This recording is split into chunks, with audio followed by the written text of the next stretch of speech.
So, galing ako nag-market, guys. So, bumili ako ng salmon na ano, yung sa gilid-gilid lang na may buto.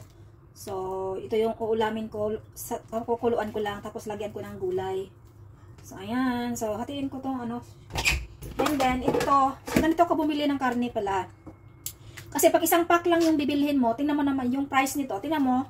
1, 2, 3, 4. For 4 packs siya, 125. 125. So, para makatipid ako, guys, ganyan ang binibili ko. So, diba yung isang pack, o tingnan mo, 54. And then, yung ito naman, ano ito?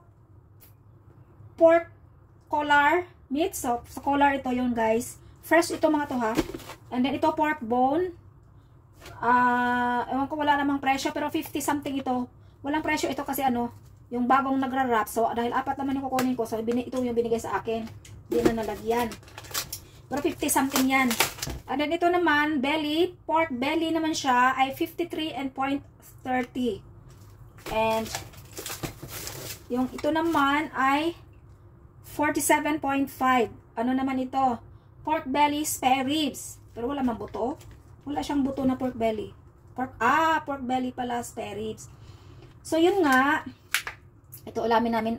Ito yung ipapakain ko kay Kulas for dinner with noodles.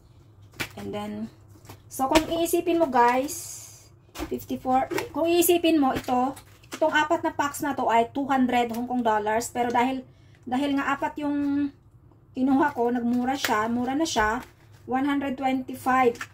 So yun nga, ganun ang ginagawa ko guys para makasave. Kasi mako-consume din naman to. Pero syempre hindi naman to mauubos agad dahil hindi naman ako araw-araw mag-pork ano. Si lalaki lang naman yung pinagluluto ko. Tapos pag weekend, pinagluluto ko si babae ng pork bone soup. Kaya meron akong ano, bumili ako ng, sinamahan ko ng pork bone. So, ganyan pag ikaw yung mag-budget ng pera ng amo mo, talagang iisipin mo na kung paano ka makakatipid. Pero kasi guys, magkaiba din kasi, may mga employer kasi na magbibigay ng pera for today lang. Para sa araw na to lang. Or para sa buong linggo.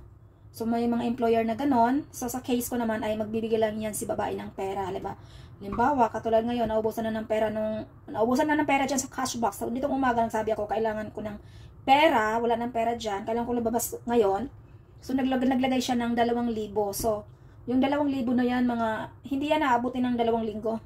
Pero kung anuhin mo talagang tipirin mo, talagang i-ano mo yung mga pinamimili mo, aabot naman siya ng 2,000. Pero minsan hindi siya kasya. So, 3 orange, $22. So, yan lang na pamili ko today. May banana. Ayun, pala sa amo kong lalaki ito kasi siya naman may mahilig pag banana.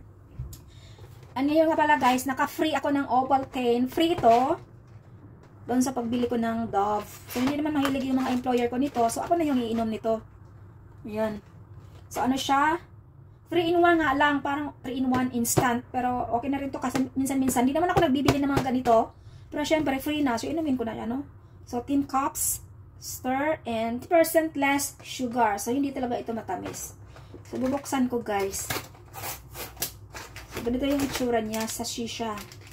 Pero, paminsan-minsan lang naman ito. So, okay na ito. Kasi talaga nag-iiwas ako sa mga ganito. So, yun lang. Magluluto ako ng aking lunch.